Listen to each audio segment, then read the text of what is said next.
The NFL franchise tags deadline is here. Let's get into who got tagged and who got snagged. Let's do it.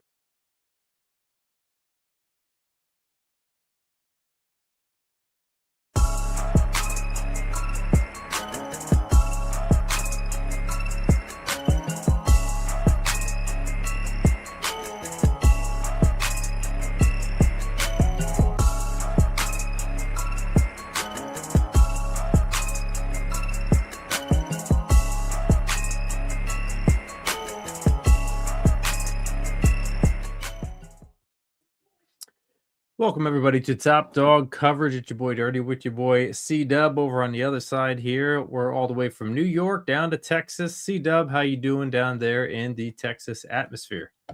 Good. I mean, back to 80-degree plus weather. We back, baby. Yeah, we are back. We took our trip to the NFL Combine. So a lot of speedy people down there or over there, Yes, I we should say. did.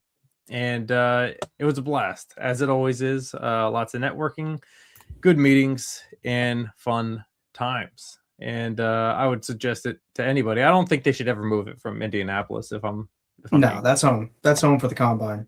yeah, that's it's so like simple to get around that city too. Like in certain areas, going through the convention center. Oh yeah, everything's right there within walking distance. Like, you don't really have to go too far. Just depending like where you stay and everything. So Yeah.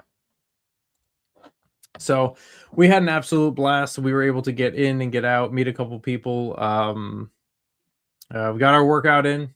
Last year we were kind of sluggish. This year we made sure that we stayed on top of it, took our greens, and we became Popeye after we ate our spinach. So with that being said, we have a lot of news to cover since we've been gone, even though that, thank you guys for liking, subscribing, and commenting as we were gone, still putting out comments. So this channel wouldn't hold up unless it was for you listeners, you viewers, and you subscribers. So make sure that you guys do subscribe to the channel. Follow us at Top Dog Coverage on YouTube, X, TikTok, Facebook, and Instagram. Stay connected with us. And make sure that you guys swipe up on Apple, Spotify, and leave a comment 5 stars. Make sure you guys are staying connected with us. But for now, what do you say we get into some news, C-Dub? Because it's about that time. we got a ton of news. Let's do it. We got a ton of news. Hit that subscribe button. Let's get into it, baby.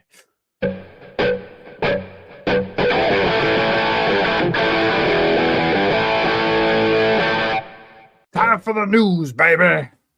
All right, the news is brought to you by north-hall.com. If you guys want some hot sauce and some mead, yes, I said mead, some honey wine, some MEAD, go to north-hall.com, based in West Virginia, where they burn couches before the football game, not after. Don't know why that's imperative, but it is. So let's start off with the news, and let's go right over to let's go to Minnesota, all right, where the Vikings are open to trading Jonathan Greenard, team seeking a day 2 pick. So Greenard is seeking a raise over his $19 million salary, according to Albert Breer of Sports Illustrated. The Vikings are comfortable with Greenard's current deal, but they could move him for a bigger offer. So although outside linebacker Jonathan Greenard is only halfway into a 4-year, $76 million contract, the cap-strapped Vikings are open to dealing him, according to Adam Schefter, and the teams are of the belief that the Vikings want a day 2 draft pick in return. So approximately $46.49 million over the salary cap. The Vikings are mired in the second worst financial situation in the NFL. The forthcoming releases of running back Aaron Jones and defensive tackle Javon Hargrave will clear around $18.65 million from their books in 2026. Finding a taker for Greenard before June 1st would save the Vikings another $12.25 million, though they would also absorb a $9.9 million dead money charge. So moving on from Greenard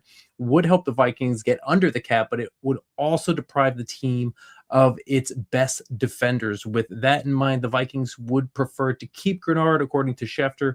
The former Texan had a tremendous debut with the Minnesota Vikings in 2024 when he posted his first 17-game start campaign and notched 59 tackles, 22 quarterback hits, 18 tackle for losses, 12 sacks, and four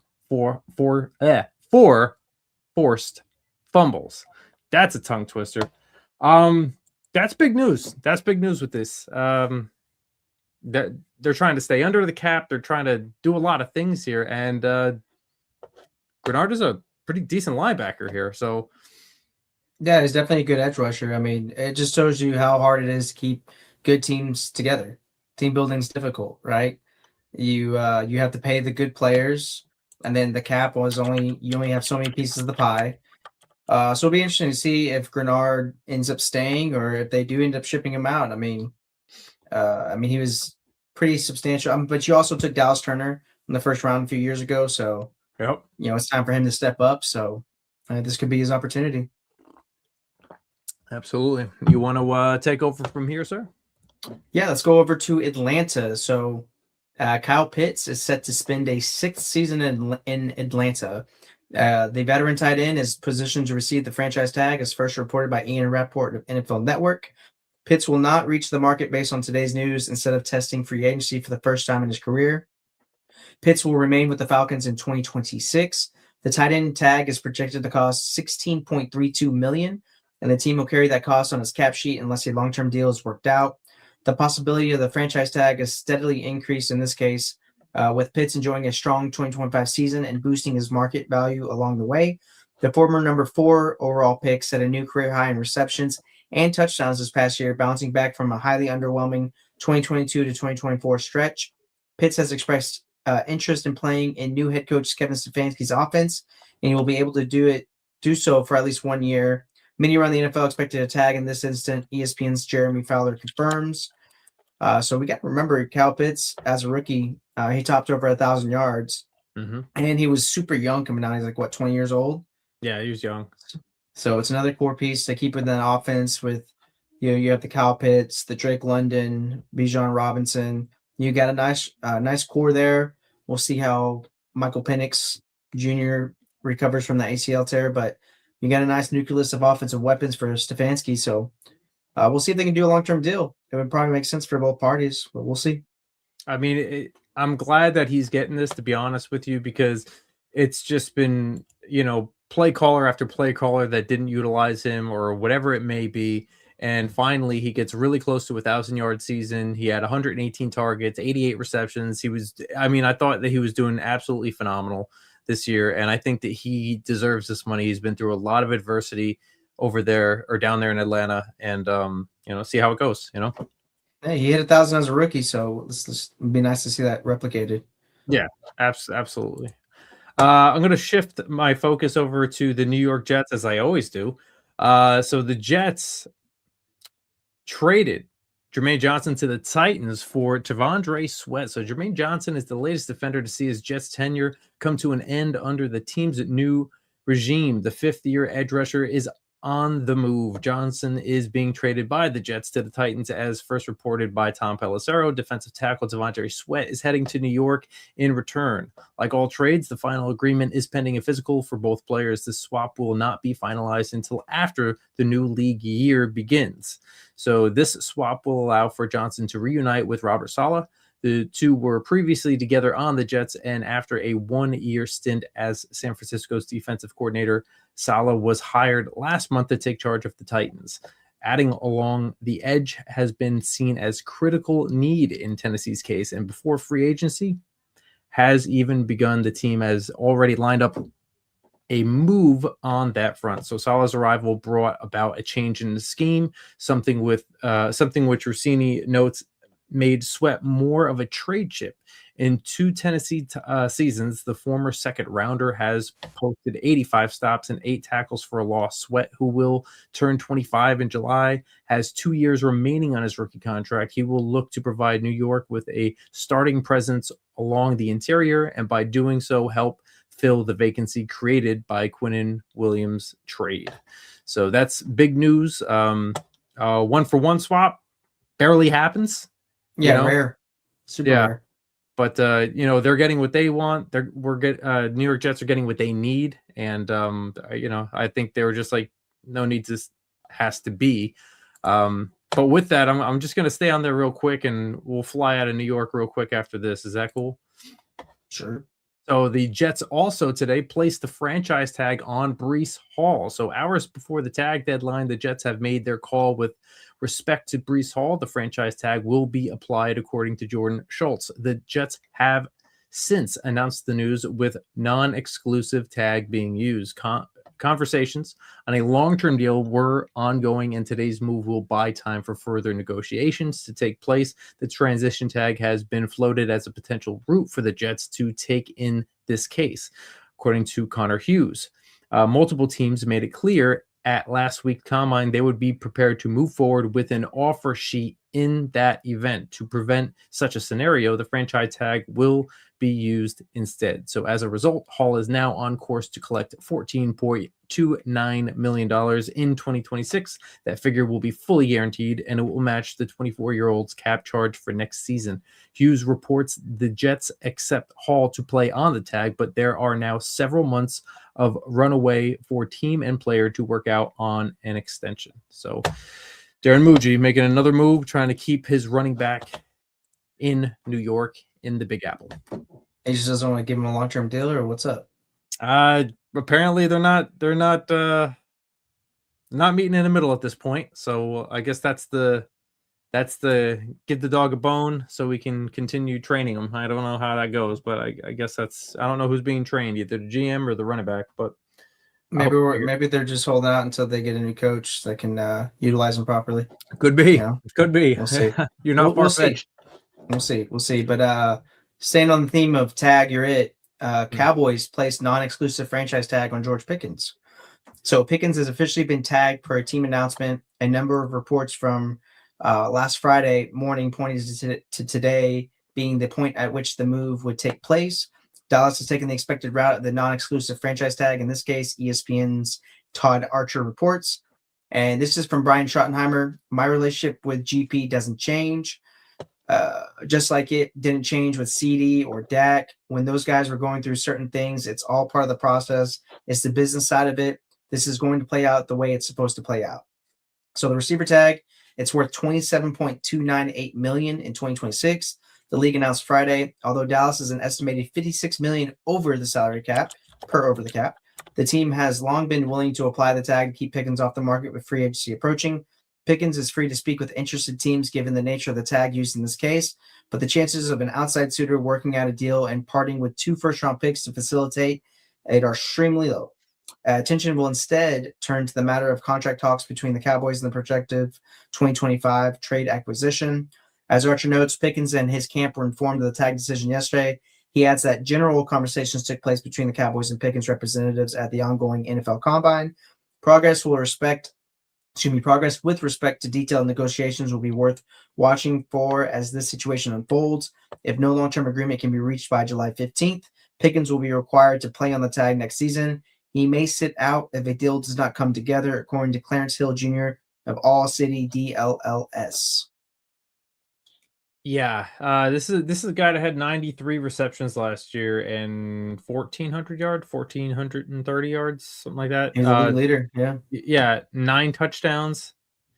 And he's supposed to be your wide receiver too. I get, or 1A, 1B, whatever. You know what I mean? However you want to call it over down there. But they have extreme talent down at the Dallas Cowboys, and I think this is a good move for them. I think you got to keep them in the building as best you can without breaking the bank. But, at this point, you need to keep a player like that if you're going to try and do something this year or perhaps in the future, in my opinion. Yeah, and they're already over the cap. I mean, they did some simple restructures, I think, that freed up 60 or 70 million with a few of their big time contracts like Dak and CD and whatnot. But you saw the rapport that Dak had with Pickens, and him and CD got along well as also. So it's something that this offense and Schottenheimer's offense, you can sustain 2 receivers, especially the way Dak was accurate, and if he can stay healthy, that's going to be the biggest key, right? Yeah. But it's a similar situation we saw in Cincinnati. If they can put together a team with two dominant receivers, 1A, 1B. I mean, you can do the same thing in the NFC. So, would you say that the Cowboys are Bengals light, Yeah. I mean, look, off-brand Bengals? I would say that. I mean, you got Joe Burrow and Dak, two good quarterbacks. I don't care what anybody says about Dak. Dak can sling it too. And you got two really good wide receivers, and I say they even have I would even say that the Cowboys have a better tight end over there, maybe, Ferguson, but they both have really good running backs. The offenses both are just great. But yeah, I can see that. Absolutely. Maybe Yeah. maybe Burrow, shows up a little bit more at times. I know you like to hear that.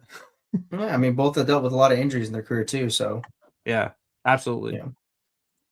yeah. Let's go to the Kansas City Chiefs, where the Chiefs are going to move on from Jawan Taylor. So, as expected, Jawan Taylor will be playing elsewhere in 2026. The veteran tackle will be released unless a trade partner can be found, according to Adam Schefter. During his 3 years in Kansas City, Taylor was not lived up to the expectations. Signed to a 4-year, $80 million deal, free agent pact in 2023. The former Jaguar has operated as a full-time right tackle starter, but continually struggled with penalties. Taylor loomed as a logical cut candidate entering this offseason, and a recent report indicated a release was likely in this case. So it would certainly come as a surprise if a team were to take on the final year of the contract. So a cut should take place soon. Taylor was due to collect a base salary of $19.5 million in 2026 while carrying a cap hit of $27.39 million. Instead, the Chiefs will free up $20 million in cap space with a release. Doing so will generate a dead money charge of $7.39 million. So Jalen Moore represents an in-house replacement for Taylor in the starting lineup. Meanwhile, this Taylor cut will move Kansas City into cap compliance, although more cost-shedding moves could, of course, be coming. So,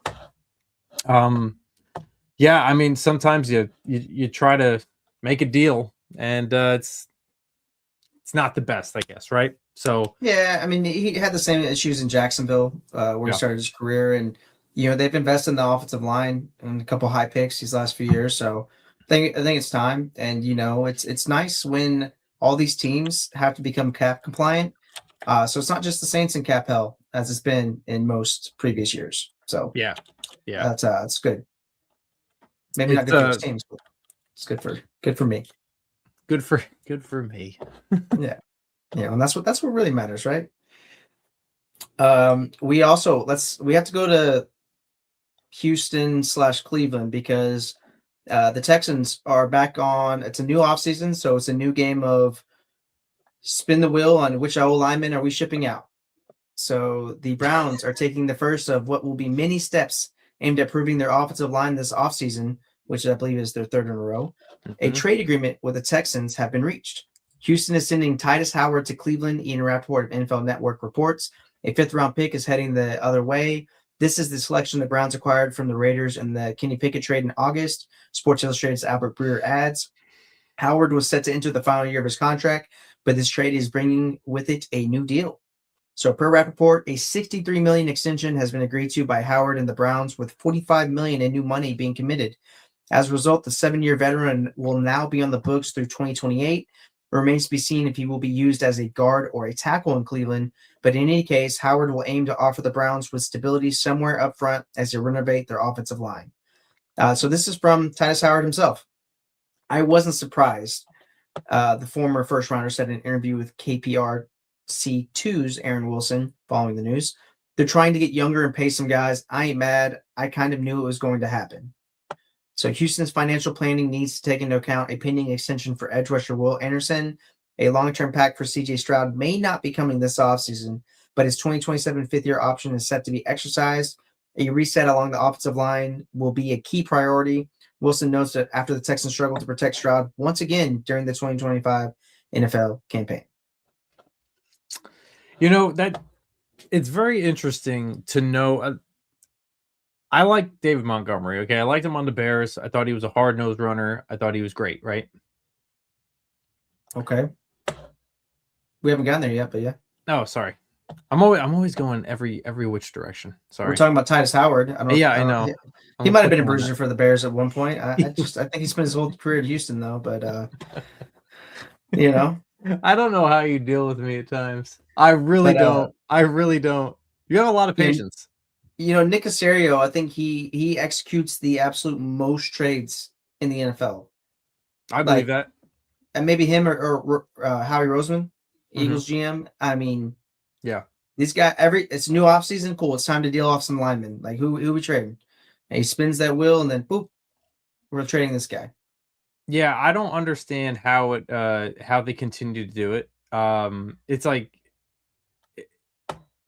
like your brain is always constantly thinking, because you always have to have an equation ready to spit out to somebody to make these trades. You know what I mean? What's worth what? What's this? What's that? So your brain has always got to be moving, and to do it continuously and ongoing all the time. You know, I bet you he's a big stock guy. Like, I bet you he's really into stocks. He's really big into probably the money market.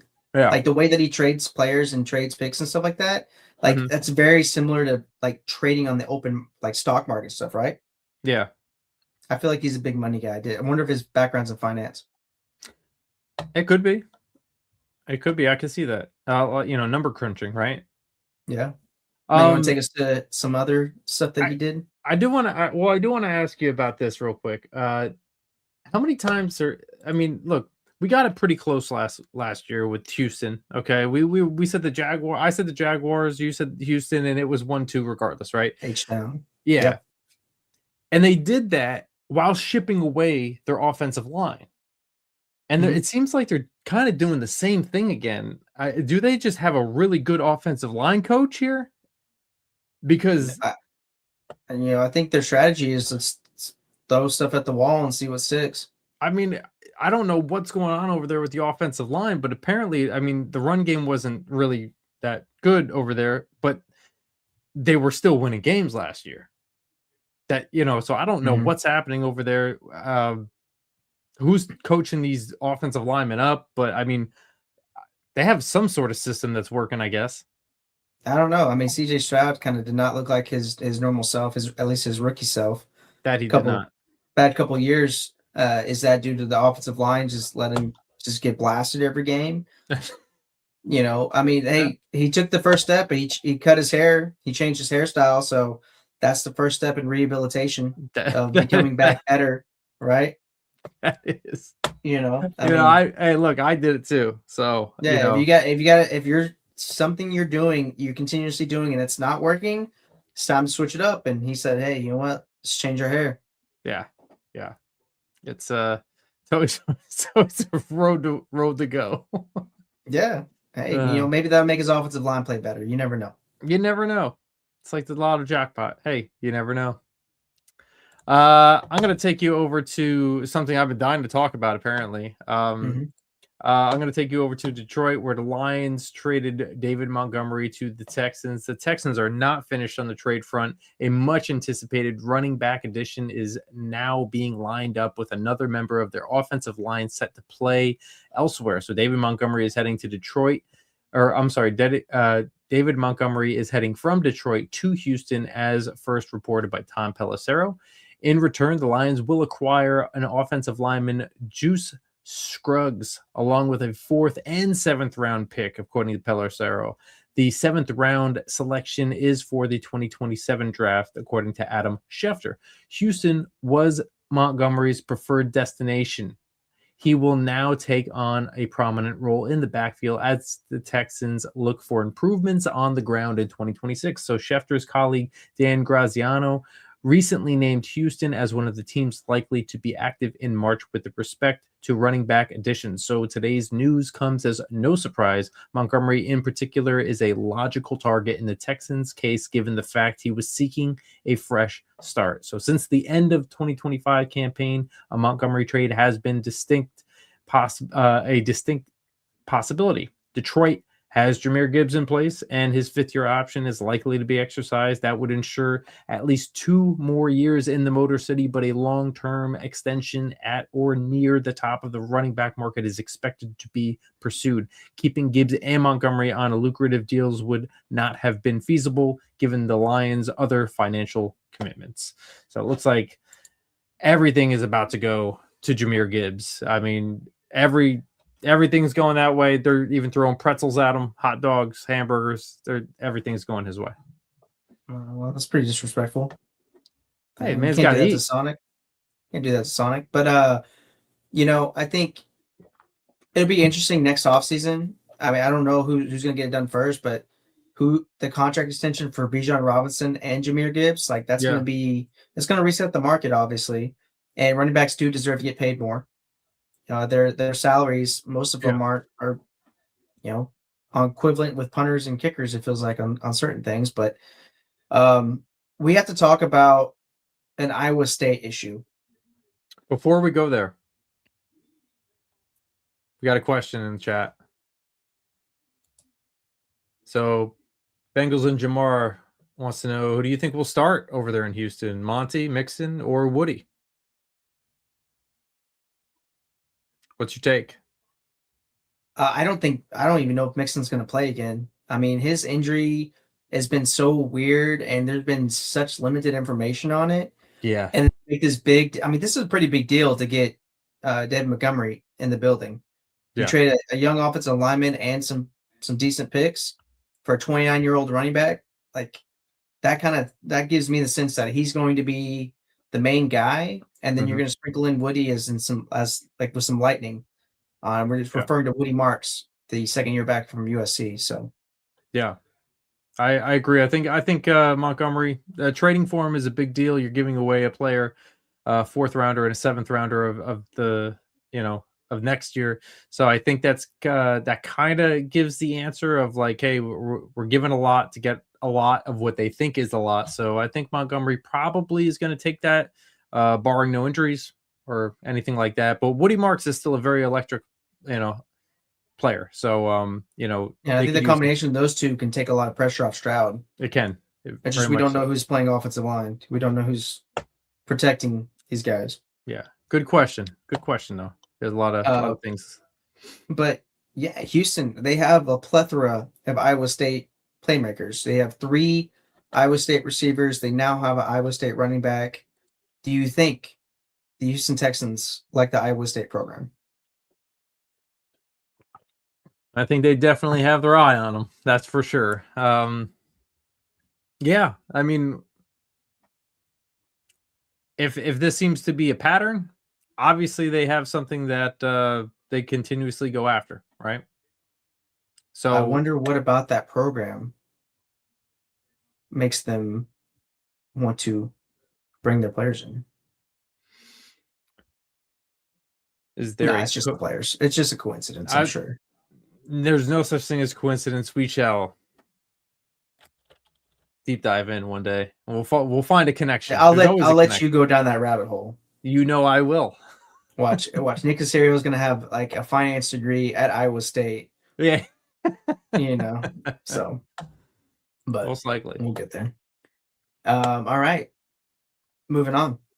Yes, sir. Let's go to Chi-Town. Let's go to Chicago, where interesting development happened earlier today. So, with free agency approaching, the Bears are suddenly in need of a center. Drew Dahlman has informed the team he is retiring at the age of 27, Adam Schefter of ESPN reports. Dahlman joined the Bears on a 3-year, $42 million contract in free agency last March. The fact that he's walking away from the game 12 months later comes as a pretty big shock. Dahlman's retirement could save the Bears upward of $10 million in cap room. Courtney Cronin of ESPN notes, but it's a brutal blow to their offensive line. Dahlman started all 17 games for the NFC North champions last season. He earned a Pro Bowl nod for the first time and ranked as Pro Football Focus's 7th best center out of 37 qualifiers. Dahlman's agreement with Chicago came after he spent the first 4 years of his career in Atlanta. The 2021 fourth-round pick from Stanford spent his rookie year as a backup and played just 68 offensive snaps in 17 games. Dahlman turned into a full-time starter in his second year and never looked back. Injuries limited him to 23 games from 2023 to 2024, including just 9 in the second of those seasons. That didn't deter Chicago from making Dahlman one of the game's highest paid centers.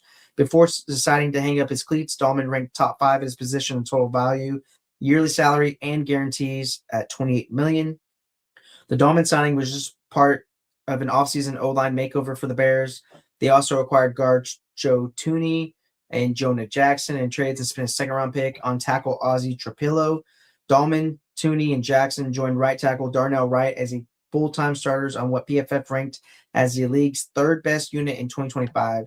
Trapillo took the starting left tackle job from Theo Benedict in Week 12, though the rookie went on to suffer a torn patellar tendon in a wildcard round win over the Packers. So, really pretty interesting news. I mean, I feel like this puts him in a big-time running for Tyler Linderbaum if the Ravens let him hit free agency. Also, you have Tyler Baidez, the former Cowboy, former Washington that was just cut. So that's pretty big missing gap in the middle of that Bears offensive line. I feel like Linderbaum he's gonna get paid. Like I think he is kind of singled out there almost, right? And I think there's one other. Who's the other center from Buffalo that's out there? Josh Myers? No, he was on your team, wasn't he? He was, but then he went to the Bills. Or yeah, Josh Myers is there. I'm trying to. Connor McGovern? Connor McGovern. We had Connor McGovern too at one point. Yeah. Yeah, Connor McGovern is. I think he's going to get overpaid too because there's not too many out there right now. So I think whoever it is going to. And I think at the closer that we get to the tampering deadline, which is March 9th, I believe that's what less than a week. 6 days, right? Next Monday. I think that's better for the player, but I mean the Ravens are close to letting him walk. So I mean they're gonna have to get a deal done within the next 6 days. Yep. Otherwise, tampering period's gonna hit up and he's gonna get some major cash thrown at him. He is. He definitely is. I wonder if they're I don't know. Like, I wonder if they see another center or they have somebody already ready or whatever it may be. And they're just banking on releasing people and hoping that they can get a lot of compensation picks back. You know, are you talking about the Ravens or yeah? Who are you talking? Are you referring to the Ravens? Yeah. Yeah. I wonder how much of a surprise this was to the Bears organization. Like, I mean, 27 just gave him a huge deal last year. Yeah. Top 5 paid center. He earned a Pro Bowl. Played great this past season. So it's kind of a big shock, big blow there to the Chicago Bears. I mean, you never know what a player's thinking anymore. You know, those are the guys inside the trenches that take the most hits, you know, hand fighting, helmet hitting. And that's every play. You know, you could run as a wide receiver or a running back and not get hit or, you know, what have you. But those guys are blocking. They're physical. You know, and they're bigger than everybody else. So the bigger you are and the harder you fall. So you never know what's going on with and the more of a toll it takes on your body too. Absolutely. Absolutely. Speaking of taking a toll on your body, the Indianapolis Colts placed a transition tag on Daniel Jones, who took a little bit of a spill this year. So to no surprise, Colts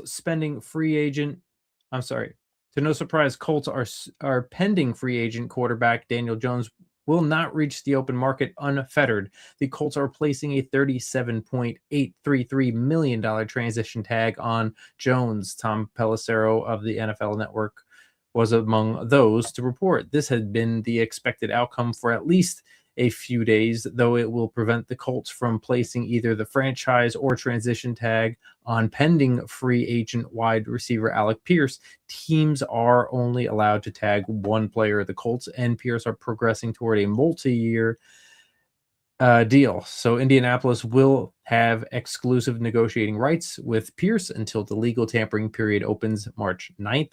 The 28-year-old Jones follows Jeff George, Falcons 1996, as the second quarterback to receive the transition tag since the NFL introduced it in 1993. Unlike the franchise tag, a team that loses a transition player to an offer sheet is not entitled to any compensation. The Colts still have the right to match any offer that may come in, though, and they have until July 15th to continue working toward a multi-year agreement. So Jones, who was drafted by the New York Giants, sixth overall in 2019, has already signed one massive contract in career with the Giants. Of belief Jones was a franchise quarterback, they inked him to a 4-year, $160 million extension on March of 2023. That wound up a regrettable decision for New York, which waived a struggling Jones in November 2024. He quickly joined the Vikings practice squad, but with Sam Darnold, their starter then, Jones saw no game action. So last year, he did absolutely amazing for the Indianapolis Colts, and then unfortunately turned into a pumpkin. Yep, turned into a pumpkin, hurt his leg, his Achilles, and I think this is the right move for them. They've seen what he can do with this team, and they started off 7-1, 8-1, something like that. Yeah. Do you have any reservations though? Because before he got hurt and he went down for a season-ending injury, the 3 games prior he had like more interceptions than touchdowns, was sacked 12 plus times. He kind of reverted back to the old Daniel Jones. Do you have any reservation about that since that was his most recent action? I think I would say this. I did see regression as well. On the other hand, they were winning. And they were winning pretty well, you know. I think collectively, I don't want to say that, he would have gotten it together. I don't know that, right? But it's more than what we've seen in New York. So we've never seen him go through a full year of ups and downs. We've only seen him go through a year of downs, you know. So this is the first time he's been up, and then he started to digress, you know. Yeah. I feel like there's a bigger data sample size of him not playing well from his days in New York. And then it started to show up again in Indianapolis, despite them start getting off to a hot start. So it just makes me very weary for the Colts. Yeah. Especially they traded 2 first-round picks for Sauce Gardner. Yeah. No, they did. I think because they really did believe that if they can get their defense a little bit better, if they can make some moves and have a better defense to get the ball back to their playmakers, not necessarily Daniel Jones, but Jonathan Taylor, Michael Pittman, Alec Pierce, Tyler Warren, you know, he came out swinging as a rookie, you know. I think that they had faith in that. Yeah, but what about now? I mean, you're going to have to, it's definitely an upgrade over Anthony Richardson. You know what I mean? 100%. You've seen them do 7 wins, 1 loss. You know what I mean? Like, it's just, and if they can tighten up the ship one way or another, get a better offensive line, you know, whatever they may have, and see, you can only see where he can go from here, right? How they can carry themselves moving forward. It's going to be tough. He's going to be coming back from a very, very difficult Achilles tear. On the same end, this is like, you don't franchise somebody knowing that they're coming back from an Achilles tear unless you're going to give him the bag for like the next 4 years. I really do think that they're going to give him a long-term deal, like 4 years, something like that. I don't know, man. I feel like we've seen the story before, and I don't necessarily, personally, I don't agree with it. Yeah. I don't agree with giving up on Anthony Richardson already. Mm-hmm. I mean, he's been in the league for a few years, but at the same time, he's dealt with a lot of injuries. There's been a lot of moving parts, and you know, the quarterback competition was fairly close over the last summer, right? So Daniel Jones beat him out, right? But if it was close, how good could have Anthony Richardson been? Like, he's still extremely young. He's only has less than 20 starts since he was in college, from his college and pro starts combined. Like, yeah, he's just so much untapped potential and so much talent there that I do not agree with giving up on it. And, you know, I get that he's requested for a trade because it's probably best for both parties that they find new homes and whatnot. But I don't know. I'm a big component of developing your quarterback and, you know, sticking with them. We've seen so many reclamation projects around the NFL, and I don't agree with giving up on a talented guy after 3 years of his career. How he was one of the quarterbacks that didn't have a lot of college experience, right? Yeah, I mean, he only had, I think, 7, 8 starts, something like that, Yeah. if that. Yeah, it's almost like you're biting a like you know what you're signing up for when you're Mhm. getting him, that he hasn't had that much experience. And you know, ish is hitting the fan right now, and you're just sitting there and you're kind of you know, you're worried, but you're right, you picked him knowing that, you know, so either you're gonna bail they are bailing ship on it. Maybe he needs somebody like you know, dare I say, Cliff Kingsbury, you know what I mean? To show him a couple ways that look, everybody under that man has looked better. Every damn near every quarterback, you know. I mean, including Mariota. Mariota's looked great under him, you know. Yeah, And who also looked good under Cliff Kingsbury for a couple seasons. Kyler Murray. oh, don't start this. Don't start this. That was his head coach that Yeah, drafted Kyler Murray in Arizona. It's Cliff Kingsbury. we're gonna do I this don't know if you now. knew that. I We're don't gonna know if you start knew this. this. We're gonna start this. Okay. I'm, Why we're do you talking about love Cliff Kyler? Kingsbury. I know. Talking Why do about you Cliff. love Kyler Murray so much, though? It's not that I love him so much. I just think that he's one of the top 32 quarterbacks in the NFL. I feel like there's Huh. multiple situations around the Mhm. league that he could upgrade the quarterback room. Okay. He's still talented. Okay. Just not talented enough to be a starter in Arizona anymore. It's new regime. Like, it is what it is. No, he got He's really what, 33 and 35 as a starter, and okay, Arizona without him starting games is 5 and 25. I think that right? shows he's pretty talented. He's average. I don't know if I wouldn't say average. You don't think he's a good quarterback. You don't think he's talented. You don't think he I don't think has he the has his head in the athleticism. game. His head is not in the game. So at 28 years old, you don't think he's grown from that? That was what, 4 years ago? They released him, or they're gonna release him. There's a reason Yeah. for that. It's not because he's grown, it's because he's declined. I just think it's time for them to move on. We see this across the league all the time. Peyton Manning got released. Mhm. There's a bunch of quarterbacks that got released. Kirk Cousins getting released. A lot of these guys, yeah, there may not be, top 5 talented quarterback guys, right? Yeah. But at the same time, I think he can win you some games. He can upgrade a lot of quarterback rooms around the NFL. All right, for me, it's a red flag when part of your contract tells you how many hours that you need to study. Yeah, That's that, telling me again, that you're not doing it okay, on your own. right, and that was 4 or 5 years ago. Whenever he got the big deal, and then they ended up taking it out. Like, It shouldn't have been there in the first place. You're okay, you're yeah, a agreed. first rounder, first overall. That shouldn't be the mindset that you have to put inside of a contract for this kid to pay attention. It shouldn't, but he doesn't take away his talent. Like, think about that. They had to put that in there, and he Mhm. still was able to produce. He still had a competent offense in Arizona. When was the last time Arizona had a good quarterback? Kurt Warner. Okay. I, Like, I'm I, he was relevant. I'm just saying I'm not a fan of him. I don't You I don't don't have to be a fan of him. You don't have to like him or anything, but yeah. you can't. I don't feel like it's a fair argument if you're saying that he does not upgrade the talent in some of the quarterback rooms across the NFL.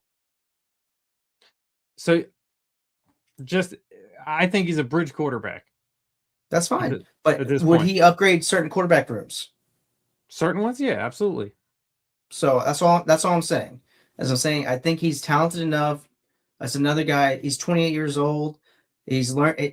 He's grown a lot in Arizona. I'm sure he's learned a lot from that whole thing, right? So there's a lot of untapped potential there too. He's dealt with some injuries, but this Yeah. is a guy that can use his legs, can run a competent offense. I feel like he can upgrade some quarterback rooms across the NFL. You know, lately he's been injured a lot more, on top of his own teammates saying that you don't want him leading your team. That's from his old teammates. Yeah, who That's was his old teammate? For which team? from Arizona. Yeah. So they're still in Arizona? No, they're not in Arizona anymore. Okay. Like, where are they at? So you that doesn't phase you that a teammate would say you don't want him leading your offense. A former teammate that's not on the same team.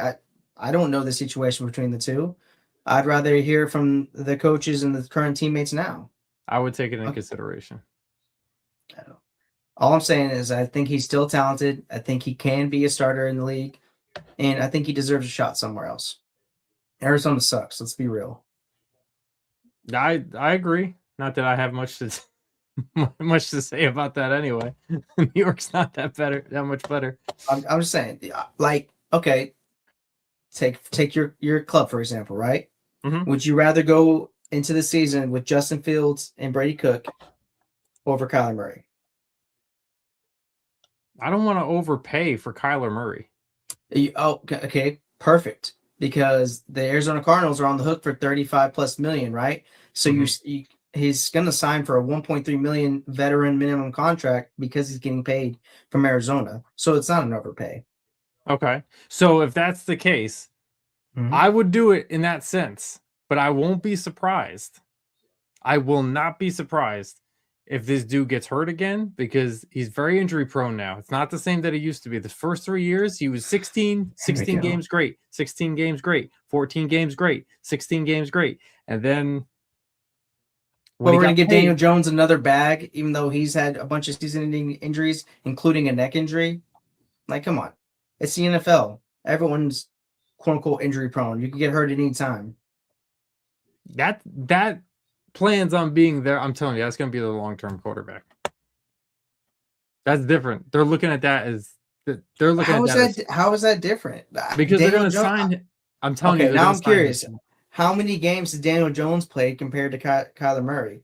How many games have they missed? Career-wise, or yeah, I know Kyler's been in the league a little bit longer, but I have to look that up. Let me.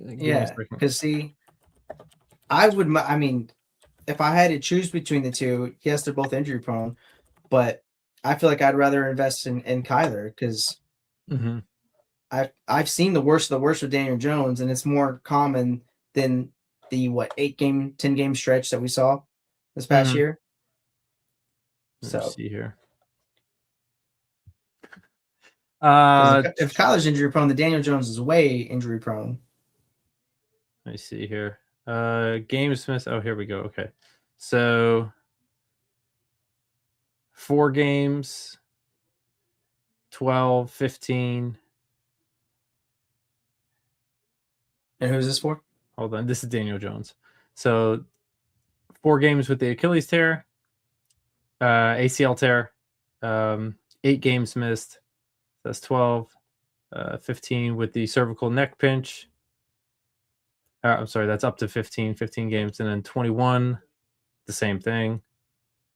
22, 23, 24, 26, 28. So 28 altogether since 2019. They were both drafted the same, right? Okay. Looks like it. Yeah, round 1, pick 6. And then let me go back here. Shout outs to Draft Shark, by the way. There we go. Yeah, they have all this information ready to rock and roll. So 20, what did I say, 26, 28? All right, so 21. Kyler Murray has 21. 5-game difference. So he's played 5 more games? Yeah, 5 more games. 87 games in his career. He has missed 21 games over the past 3 seasons due to injury. Jeez. And Daniel Jones missed how many for the last 2 seasons? 28. So okay. Let me see. I think 28 is more than 21. Yeah, no, this says he has missed 21 games over the past 3 seasons, Kyler Murray. Yeah, and over the last 3 seasons, Daniel Jones has missed how many? No, since wait. Let me get that. 3 seasons? If we're doing the 3-season comparison thing. If we're doing 3, I was going since 2019, but 12, 15, 15. Okay. But then And just again, I will say I think there were a couple of them that he just wasn't playing either. So, like, I don't Okay. think it was injury. I think he's just don't think he was that good. Okay. If How we're gonna many? be honest, right? We're gonna be honest here. Okay. Okay. And then Kyler Murray's won an Offensive Rookie of the Year, 2-time Pro Bowler. What Mhm. has Daniel Jones done it? Daniel Jones done any of that? I don't think he has, Okay. Okay. but I'm not gonna go Pro Bowl anymore. If No. Yeah. Shedeur Sanders can make it from this point on, we're just gonna push that to the side. But Well, at that you point, got I Offensive will. Rookie of the Year. No, he was not. Right. Because Kyler was, but I don't know. It's a very interesting argument. I'm really curious to see what the people think. What's your Kyler Murray and Daniel Jones take? Who's a better? What do you want to say? Let's put up a poll. Who would you rather have? How do you want to word this? Because we want to put it in the right format. Better career, or who would you want right now? Who would you want right now? Daniel Jones or Kyler Murray? Daniel Jones or Kyler Murray? Okay. Yeah. I would take Kyler Murray. And I think we should exclude the fact that one's leaving a team, or just as two quarterbacks. You know what I mean? One quarterback here, one quarterback. That's it. You're starting a franchise. Yeah. These are your two options of quarterback. Who do you want? Okay. You would take Kyler over Daniel Jones. Absolutely. I've never really been a big fan of Daniel Jones. Fair. Fun fact, actually. I think there's a higher upside with Kyler than there is with Daniel Jones. But my very first college game, I don't want to say very first. I've been to college games, but seeing the Miami Hurricanes down in Florida, they were facing the Blue Devils and Daniel Jones. Oh. In a hurricane. Up, huh? Did you light them up? No, it was a very sloppy game. It was like 6-9, 3-6, something like that. It was not a fun game to watch. And then I watched my Jets get absolutely demolished the next day against Miami. So, you know me, just full of losses. Yeah, that's how it goes. That's how it goes. But before we sign off, you know, we'll throw that poll out there. You guys can vote. Yep. Would you rather have Daniel Jones or Kyler Murray if you're starting franchise today, right now? Yeah. But with him being released on the new league year, March next Wednesday, whatever date that is. Mm-hmm. Any early landing spots, or where do you feel like he might fit? Kyler Murray? See. There's a possibility that I think the Vikings might be one, since they're needing a spot. They need a little bit more money too, and that's cap friendly. Yep. I would think that Darren Muji is probably going to take a look at it. Mm-hmm. Obviously, he's looking at down every avenue. I don't think Kirk Cousins wants to go in that direction, so I think they're going to look elsewhere. I wouldn't. This is going to sound weird. I wouldn't even rule out the Raiders. Mm-hmm. You know, I really wouldn't. They already talked about they don't want Fernando to start week 1. There you go. They don't want a rookie quarterback to start week 1. Yeah. And it's Fernando, but yeah. So like, what if you save, depending on Gino's contract, you move him out, or you trade him, or you get something out of it. I don't know. I don't know how he's most likely to be cut. Yes. Right, and you're going to be spending less on a quarterback, so I can even see that. What's to say the Browns don't go over that direction too? You know, that's a possibility. Yeah. They need somebody. So many, you know, what's to say Miami? Miami needs somebody too. So I would say personally, I'm going to say the Vikings. I'm going to go with the Vikings. I think my kind of, I guess, under the radar one might be Atlanta, because we don't know how Michael Penix Jr. is recovering from his ACL. Yeah. They're already going to cut Kirk Cousins, so you'll need somebody to be that bridge until Penix comes back. Yeah. You know, so I think that could be an landing spot too. Yeah, there's not too many other landing spots around the league that I could see. I mean, that's more than the ones you already said. Yeah, I think those are more than enough, right? You got uh Miami, Atlanta, Jets, Vikings, Browns. I'm missing another one. Steelers. I guess yeah, Steelers could be an option. I mean, we keep forgetting that they just don't have a quarterback right now, Yeah, really. And they got a new head coach, so I don't know who they're gonna. I mean, unless they're gonna keep Aaron Rodgers in there, because McCarthy's back there. I don't know. I don't know how the yeah, we'll how that. see. We don't know what's going on with Rodgers, but I would also argue. I know we were just talking about them, but I mean the Colts could be an option. I think he would fit well with Steichen's offense. Yeah. You What know, if? and What, we don't know Daniel Jones' recovery. We help until he's going to be back and ready. actually, imagine they do that. They franchise tag him, and they only spend another under 2 million just to bring Yeah. another dude in, and that's Mhm. your backup and your starter getting healthy. So it's Could be an option. that actually, not for nothing. I think that's probably the best workout for any GM. If any GM pulls that off with their starter being like hurt and they bring that person in, because Yeah. not for nothing, it might actually service the quarterback to go back out into free agency the following year and get Mhm. paid even bigger. Absolutely. I think it makes a lot of sense because of the financial of what Arizona's going to have to take on and Mhm. him being able just to sign for the league minimum and still get all of his money. I think any team would be smart to take a flyer on him. I mean, Yeah.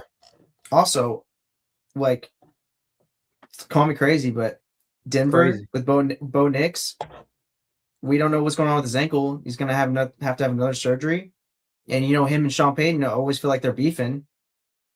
Yeah, I don't know what's going on over there, dude. You know, so I don't know. I feel like there's a lot of different options, and there's a lot of upside to it. With not, I don't feel like the downside's very high to take Okay, a that's flyer fair. on him. I can see that. That's yeah, it's definitely interesting. We don't know which direction it's going to go. There's so many, and I think some of these guys are definitely going to get overpaid. I mean, not so much Kyler, but uh, other quarterbacks can definitely get overpaid because there's such a desperate need right now for starters. So, um, I think a lot of the big ones, like the Kirk Cousins, a lot of the guys that have all this guaranteed money, Tua if he gets cut. I mean, it's going to be the same process as with Kyler. It's going to be a low deal because they're already getting paid from the other team. yeah, Yeah, remember when Russell Wilson signed with the Steelers after he got cut by the Broncos?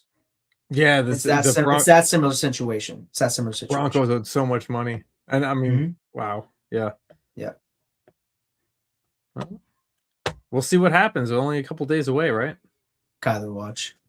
On everybody is on Kyler watch. Everybody's on Tua Game one, watch, baby. Cousins watch, Kyler watch, all of it. But we also want to thank you guys for the watch. We want to thank you guys for watching. So follow us at Top Dog Coverage on YouTube, Twitter, TikTok, Facebook, Instagram. Stay connected. Apple, Spotify, swipe up, hit the 5 stars, leave a comment for us. Go to topdogcoverage.com. Make sure that you guys vote for your favorite team as well. Okay, so guys, make sure that you subscribe to the channel and hit that notification button. Make sure that you guys are getting everything when we are putting it out. Email us at topdogcoverage@gmail.com. Let us know your thoughts on this offseason, who you think is going to go where, and we can read it on the show. But until next time, it is your boy Dirty. It is your boy C Dub, and we are out. Peace.